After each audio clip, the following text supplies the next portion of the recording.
ગુજરાતમાં દારૂબંધીનો કાયદો અમલમાં છે, પણ ગુજરાતમાં ગલીએ ગલીએ પીવાનું પાણી ના મળે પણ દારૂ ઘેર ઘેર હોમ ડિલિવરીથી મળે છે. એની પાછળનું એકમાત્ર કારણ છે કે આ પોલીસ અને સરકારની હપ્તાખોરી.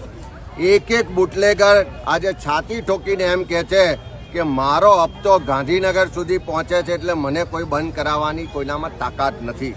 અને એવા સમયમાં રાજ્યના ગૃહમંત્રીએ એના માટે કડક થવું જોઈએ. આવા બુટલેગરોને જેલના સળિયા પાછળ નાખવા જોઈએ. એના બદલે એનું ઉપરાડું લેતા હોય, હપ્તા લેનારી પોલીસનું ઉપરાડું લેતા હોય એવા બયાનબાજી કરે છે.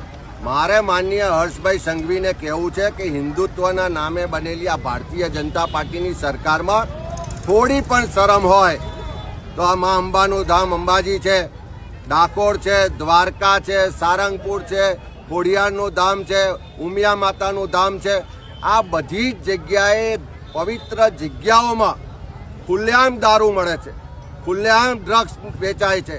તમારામાં થોડી શરમ હોય તો કમસે કમ આ જગ્યાઓના હપ્તા લેવાનું તો બંધ કરો. આ જગ્યાએ તો દારૂબંધી કરાવો.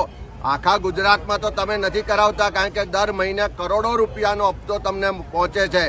પણ થોડી શરમ હોય તો ભગવાનનું પણ ધ્યાન રાખો. ભગવાનના ધામમાં, માતાજીના ધામમાં અહીંયા બહેનો કહી રહી છે, બહેનો દારૂ મળે છે ને, અહીંયા તમે જો કે ખુલ્લે આમ દારૂ મળતો હોય તો મા અંબાના ધામમાં કે ભગવાનના ધામમાં તો દારૂના હપ્તા લેવાનું બંધ કરો.